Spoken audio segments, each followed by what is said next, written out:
बिस्मिल्लाहिर्रहमानिर्रहीम। अस्सलाम वालेकुम। प्रोग्राम खिलाफ राय के साथ मैं हूं इफ्तिखार काज़मी। खबर ये है कि वज़ीर दिफा पाकिस्तान के और मुस्लिम लीग नून के रहनुमा ख्वाजा आसिफ ने ये तजवीज़ दी है कि आर्मी चीफ़ की तैनाती का मामला क्यों ना फ़ौज पर छोड़ दिया जाए। जिस तरह चीफ जस्टिस की तकर्री सुप्रीम कोर्ट के अंदर यानी आज खुद सिस्टम के तहत होती है, यानी जो सबसे सीनियर जज होता है वो चीफ जस्टिस लग जाता है, तो इसी तरह फ़ौज के अंदर भी सबसे जो सीनियर जर्नैल है वो आर्मी चीफ़ क्यों नहीं लग सकता। क्यों प्राइम मिनिस्टर को ये ऑप्शन दिया जाता है 4-5 नाम के दरमियान में से कोई एक वो अपना चीफ चुन लें और ये वज़ीर-ए-आज़म का इस्तेहक़ाक़ है वो अपनी मर्ज़ी का आर्मी चीफ लगाएं। ये इख्तियार फ़ौज के पास नहीं है। फ़ौज में ये ज़रूर होता है कि जो सीनियर लिस्ट में लोग होते हैं उनमें से जो टॉप 5 होते हैं उनमें से एक का तकर्रुर करना होता है। तो लेकिन ये रवायत रही है और ये है मौजूद है, और पिछले अब तक के जितने आर्मी चीफ का तकर्रुर हुआ है वो सब प्राइम मिनिस्टर ने अपने उस सवाबदीदी इख्तियार को इस्तेमाल करते हुए किए हैं। अब इसमें बहुत से झगड़े भी होते हैं कि जी फ़लाँ बंदा सीनियर था और आपने नीचे से एक बंदा प्रमोट किया और लगा दिया और उसके नताइज कभी अच्छे नहीं निकले। ज़ियाउल हक इसकी ज़िंदा मिसाल है, और भुट्टो साहब ने ज़ियाउल हक को, जबकि उस वक्त वो अपने लॉट में जूनियर मोस्ट थे, यानी उन 5 जर्नैलों में उनका नंबर शायद चौथा 5वां था, उनको प्रमोट करके नंबर 1 जर्नैल लगाया और उनके ऊपर ही इल्ज़ाम है कि उन्होंने भुट्टो साहब का तख्ता उल्टा या उनको तख्ता इदार तक पहुँचाया। उसके बाद मुशर्रफ साहब के हवाले से भी ये कि वो जूनियर थे, उनसे भी सीनियर लोग मौजूद थे। अब जो जर्नैल चौथे 5वें नंबर पर होता है, जब उसको आर्मी चीफ बनाया जाता है तो उसके ऊपर जितने जर्नैल होते हैं उनमें से फिर 1-2 को रिज़ाइन देना पड़ता है, उनको जॉब छोड़नी पड़ती है, क्योंकि फिर वो अपने जूनियर के मातहत काम नहीं कर सकते। लेकिन कुछ एक को joint chief of army staff बना दिया जाता है। एक आध और होता है जिसके तहत वो जनरल एडजस्ट हो जाते हैं।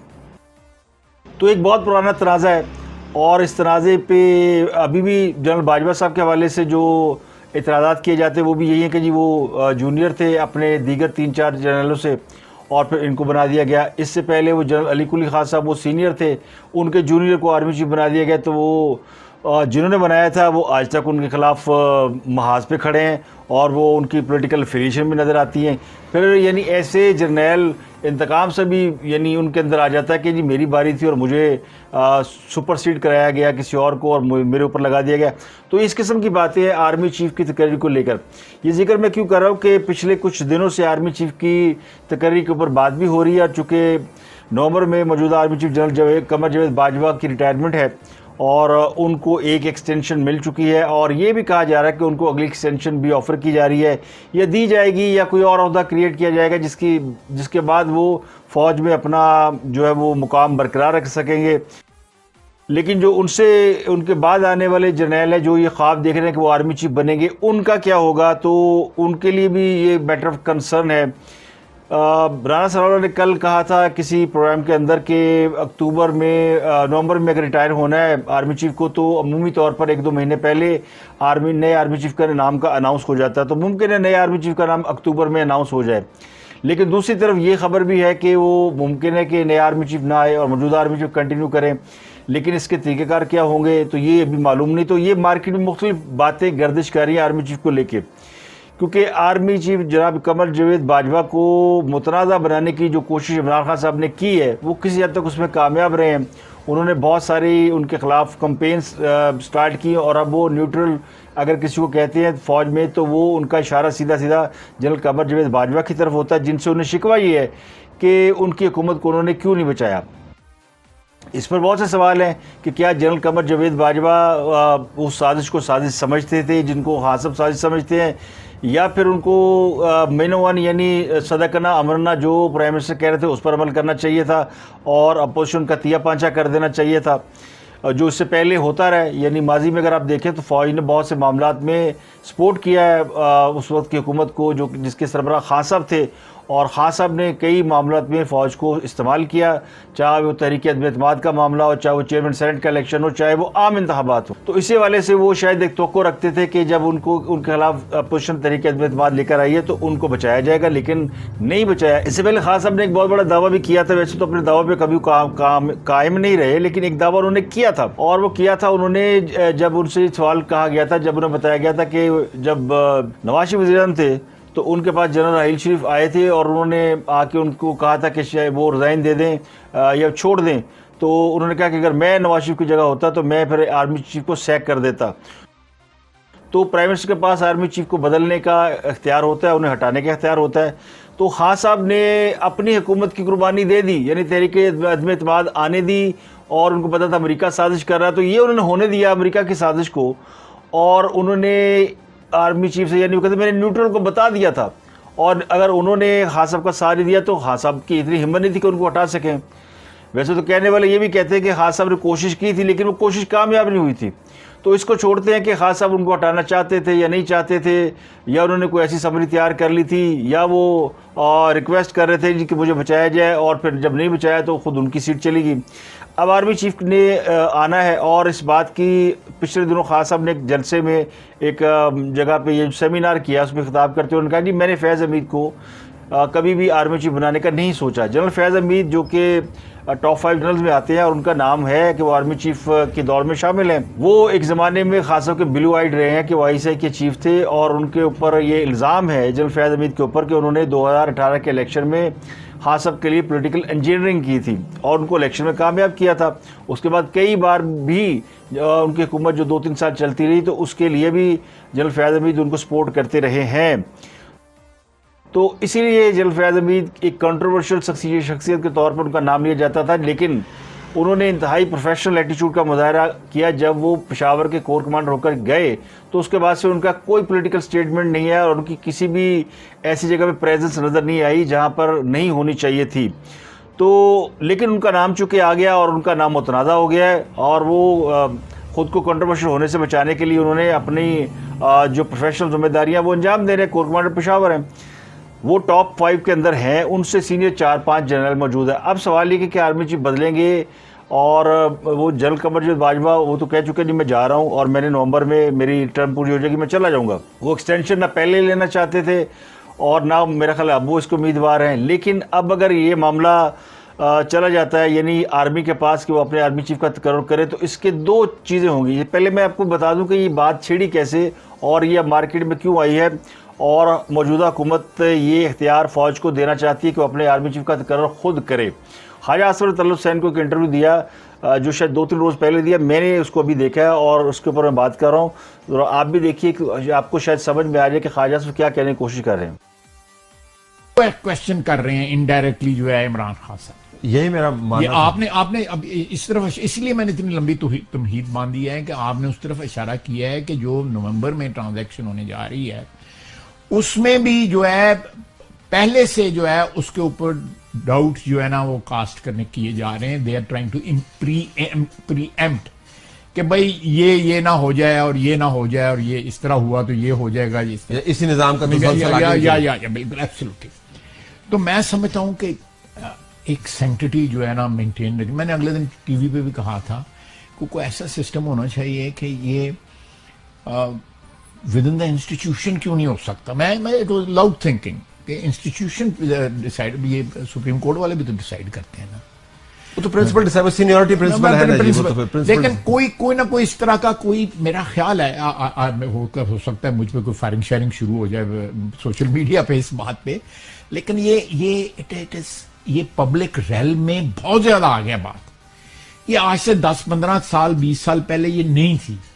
ये अगर जनरल मुशर्रफ ने जब एक्सटेंशन और 7-8 साल 9 साल उन्होंने गुजारे, तो मैं समझता हूं कि वो उसने बहुत इस चीज को जो है ना एक्सपोज कर दिया इस चीज। तो ख्वाजा आसिफ की गुफ्तगू का जो लुबेलवा मुझे समझ में आया, वो कह रहे हैं कि अगर इदारे को इख्तियार दे दिया जाए कि वो अपने आर्मी चीफ का तकर्रुर करे तो जो सीनियर मोस्ट होगा वो बन जाएगा। तो ये पॉइंट किसी हद तक वैलिड है, लेकिन फिर वज़ीर-ए-आज़म के इख्तियार कहाँ जाएंगे, और प्राइम मिनिस्टर जो हेड ऑफ स्टेट होता है उसके पास कुछ इख्तियार होते हैं जिनकी वजह से वो प्राइम मिनिस्टर होता है। अगर ये इख्तियार भी उनसे ले लिया जाएगा तो फिर उनके पास तो कोई ताकत नहीं रह जाएगी, और फ़ौज जो है वो इंडिपेंडेंट हो जाएगी, और फ़ौज जो है उसको हुकूमत के और मातहत होना चाहिए, क्योंकि हुकूमत इस सारे मामला चलाती है और हम फैसलों में फ़ौज उनकी मुआवनत करती है। फ़ौज का काम सिक्योरिटी का को देखना है, और अगर आपकी मर्ज़ी का आर्मी चीफ ना हो तो आप काम करने में अनकंफर्टेबल हो सकते हैं। तो ये प्राइम मिनिस्टर को इस्तेकाक होता है कि वो अपनी टीम को की सिलेक्शन करे। इसलिए IAC की चीफ ISA चीफ की तकरीर भी जो है वो प्राइम मिनिस्टर की स्वाबदीद पर होती है। उनको 3 नाम भेजे जाते हैं जो कि फ़ौज सेलेक्ट करती है कि ये 3 लोग काबिल हैं इसके। फ़ौज की जो भी फॉर्मेशन है, कोर कमांडर या वॉटेवर, वो आर्मी चीफ बुनियादी तौर पर ये नाम भेजते हैं और उसके बाद ISA के चीफ की तकरीर होती है। इसी तरह ये ऑफ़र की जा रही है इनडायरेक्टली डायरेक्टली कि आर्मी चीफ भी अपने हाउस के अंदर फैसला कर लें कि कौन आर्मी चीफ होगा, यानी जो सीनियर होगा वो होगा। तो फ़ौज की कमान को अगर ये दे दी जाएगी तो उसके बाद इसमें 2 चीज़ें मुझे नज़र आ रही हैं। एक तो नज़र आ रहा है कि इससे 2 चीज़ें होंगी। एक तो एक्सटेंशन वाला मामला हमेशा के लिए हल हो सकता है, जो पॉजिटिव नोट है कि कोई भी आर्मी चीफ यानी जो कि कोर कमांडर या जो सीनियर जनरल होंगे बैठ के जब फैसला करेंगे तो किसी भी जर्नैल को शायद एक्सटेंशन नहीं मिलेगी या नहीं दी जाएगी या उसमें लेने की हिम्मत नहीं होगी, क्योंकि उसके साथ जो बैठे हुए लोग होंगे वो उसके उम्मीदवार होंगे जिनको नेक्स्ट आर्मी चीफ बनना होगा। दूसरा ये भी हो सकता है कि वो आर्मी चीफ अपनी एक मोनोपोली कायम कर ले और वो किसी को भी ऊपर ना आने दे और वो कुछ अपने रूल्स के अंदर ऐसी अमेंडमेंट कर दें फ़ौज के अंदर, डिसिप्लिन के अंदर, कि वो ताहयात आर्मी चीफ रहे। तो कुछ भी हो सकता है, लेकिन ये आइन के अंदर जो मुरवजा तरीका है अगर उसको फॉलो किया जाए तो ये बड़ी ज़बरदस्त बात है। तो मुझे लगता है कि ये एक पॉलिटिकल मनूवरिंग हुई है।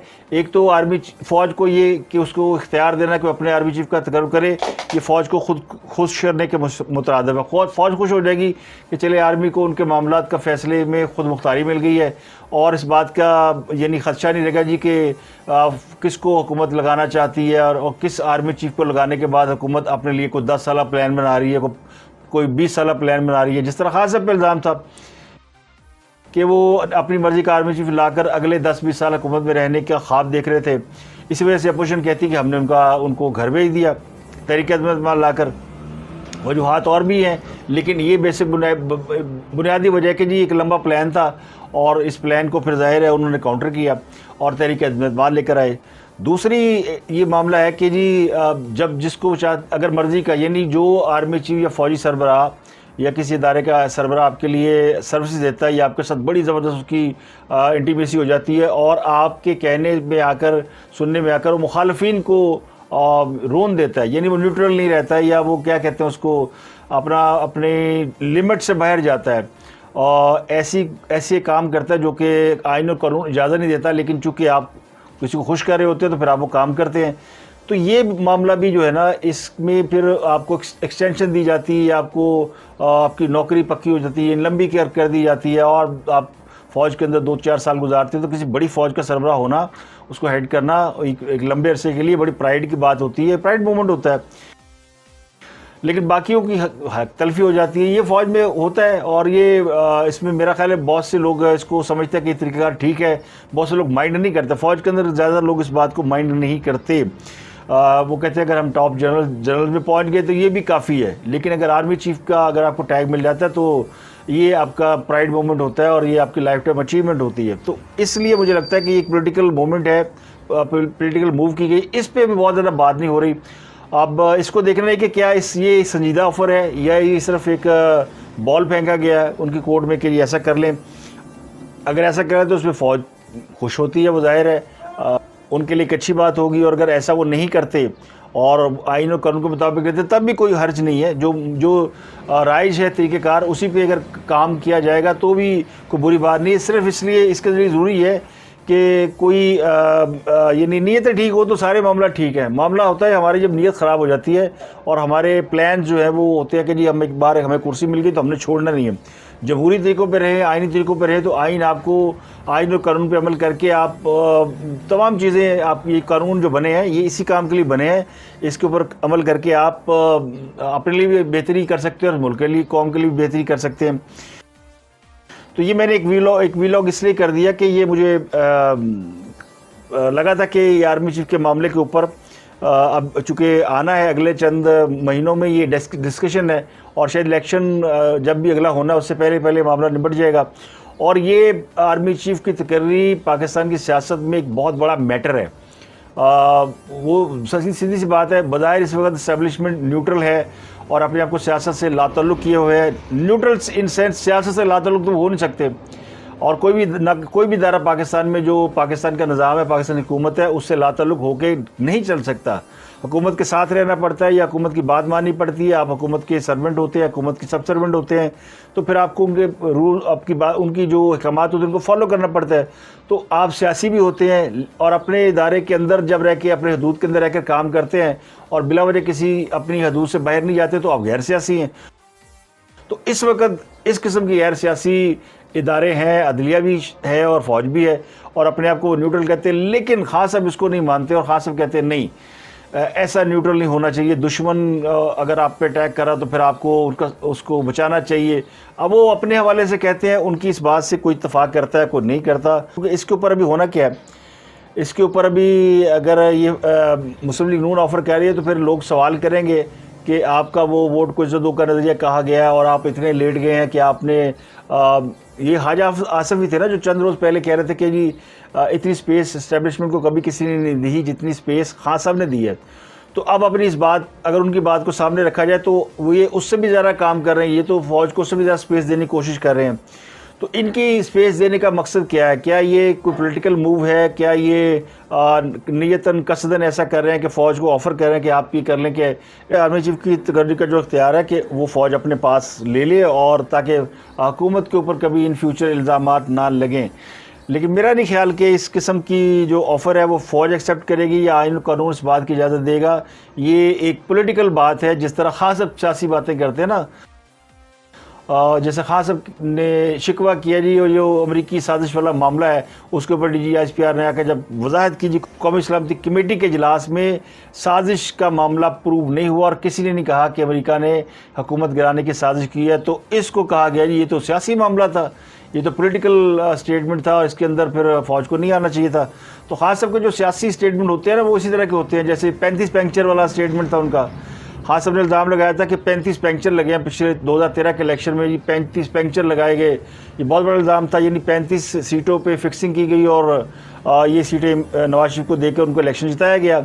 लेकिन बाद में खान साहब इल्ज़ाम को कहते रहे कि ये किसी ने इससे सुना था और किसी से सुना था और ये एक पॉलिटिकल स्टेटमेंट था। इसके बाद एक और पॉलिटिकल स्टेटमेंट खान साहब के आज का गले पड़ा हुआ है और वो फिर उसको दोहरा रहे हैं। वो कह रहे जी 2013 के इलेक्शन में ही एक पॉलिटिकल इंजीनियरिंग की गई थी, और उस वक्त के जो DG एंटी करप्शन, जो बाद में DG एंटी करप्शन बने, उस वक्त वो किसी सेक्टर के वो इंचार्ज थे फ़ौज की तरफ से। ब्रिगेडियर मुजफ्फर रांझा पे खान साहब ने इल्ज़ाम लगाया और उन्होंने कल फिर चैलेंज कर दिया खान साहब को। तो ब्रिगेडियर रिटायर्ड मुजफ्फर रांझा ने खान साहब को झूठे इल्ज़ामात पर सामना करने का चैलेंज दिया था। ये साबिक DG एंटी करप्शन रहे हैं। उन्होंने कहा कि जी इमरान खान एक झूठा शख्स है, इसका जवाब देना भी अपनी हद तक समझता हूँ, और खान साहब को 2 बार पेशकश की कि कमीशन बना लेते हैं। 4 मई को भी ये कहा था कमीशन बना लेते हैं, लेकिन पहले खलफनामे पर दस्तखत करेंगे, जो कमीशन में गलत साबित होगा वो सजाए मौत का हकदार होगा। तो 4 साल जब प्राइम मिनिस्टर रहे हैं इमरान खान, तो उन्होंने कोई भी इसकी तहकीकात नहीं कराई, कोई कमीशन नहीं बनाया, और अब उन्होंने फिर ये इल्ज़ामात लगा दिए हैं। उन्होंने कहा इमरान खान के इल्ज़ामात पर 2 साल पहले फ़ौज छोड़ दी थी ताकि इदारे पर नहीं मुझ पर बात करें, मेरे पे, यानी फ़ौज को सियासत से अलग कर लिया। तो अब उनको समझ नहीं आ रही कि किस किस पर इल्ज़ाम लगाएं। तो उन्होंने कहा जी कि मैं ये शख्स नहीं, अगर इनको इतना जोम है खान साहब इतने पॉपुलर है तो वो इलेक्शन लड़ें मेरे इलाके में आकर, और मैं इनको अगर हरा दूंगा तो अभी खान साहब ने हालिया तो यानी कुछ दिन पहले इस पर इल्ज़ाम लगाया था इन्हीं का नाम लेकर, ब्रिगेडियर रांझा का, कि जिन्होंने मैच फिक्सिंग की थी, क्योंकि अभी इलेक्शन आने वाले हैं और 17 जुलाई को भी ज़बनी इलेक्शन है। तो अब खान साहब को ये पहले से शोर मचा रहे हैं जी कि बाई इलेक्शन में धांधली होगी और फ़लाँ मैनेज कर रहा है और उस वक्त फ़लाँ सेक्टर कमांडर और फ़लाँ लोग मैनेज कर रहे हैं। तो इसी किस्म के इल्ज़ाम तो पहले लगाते रहे। तो अब उन्होंने उस सिलसिले में इस इल्ज़ाम को दोहराया कि जी ब्रिगेडियर रांझा जिस तरह करते थे उस तरह का काम हो रहा है, और ब्रिगेडियर मुजफ्फर रांझा इन्होंने भी 2013 में यही काम किया था। तो उस पर इन्होंने चैलेंज किया है कि जनाब खान साहब, अगर इनके पास, खान साहब की बहुत सी बातें मेरे पास हैं, और खान साहब अगर मैं इनको अदालत ले जाऊंगा, दीगर फोरम भी हैं, मैं अपने इदारे की इज़्ज़त की वजह से नहीं बोला था, लेकिन इन्होंने इल्ज़ाम लगाए और मेरे पास बहुत सारे इनके हवाले से चीज़ें मौजूद हैं और फिर मैं वो भी अनवेल कर दूंगा। तो ये खान साहब के इल्ज़ामात हैं, और ये खान साहब ने उस वक्त भी यानी कहा था ये पॉलिटिकल है, और अब इन्होंने फिर कहना पॉलिटिकल स्टेटमेंट है। तो ये पॉलिटिकल स्टेटमेंट जब खान साहब इल्ज़ाम लगाते हैं तो उसके बाद उसको पॉलिटिकल स्टेटमेंट कह के उसमें से भाग जाते हैं, उसमें से राय फरार। जैसे उन्होंने शहबाज शरीफ पर इल्ज़ाम लगाया था कि शहबाज शरीफ ने को बंदा भेजा था कि जी आप पनामा से पीछे हट जाएं केस से और 10 अरब ले लें, तो ये बहुत बड़ा स्कैंडल था। इस पर शहबाज शरीफ गए थे कोर्ट और उन्होंने हत्या का दावा किया हुआ, लेकिन खान साहब उथे भी नहीं जानते, उथों भी खान साहब जो वो यानी वो निकल गए। तो ये एक बैकग्राउंड है पूरा जो मैंने आपके साथ शेयर किया है। तो बॉल आपके कोर्ट में है, अगर आपको बात समझ में आए तो कमेंट कर दीजिएगा, और कमेंट ज़रा अखलाक के दायरे में रखिएगा। बाज़ इश्यूज़ ऐसे हैं जो शायद मेरे सरफ नज़र हो जाते हैं, अगर आप चाहते हैं उन पर बात की जाए तो आप ज़रूर मेंशन करें।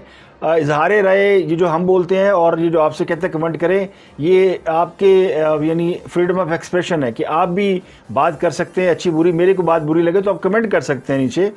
बहुत से लोगों को शायद पिछले व्लॉग में मेरी बात समझ में नहीं आई कि जब मैंने कराची में उर्दू स्पीकिंग के हवाले से बात की है, तो मेरा मकसद उर्दू स्पीकिंग की तजलील या तज़हीक नहीं है, ना ही वो जो शख्स गिरफ़्तार हुआ था जर्नलिस्ट इरसलान, उसके हवाले से मैंने कोई ऐसी बात की। मेरा असल मकसद ये था कि अब रियासत के पास शायद उतना ताकत नहीं रही कि वो किसी भी शख्स को उठा सके। ये एक अच्छी बात भी है कि आप किसी को अनटिल अनलेस कोई आपके पास एविडेंस नहीं है आप नहीं उठा सकते।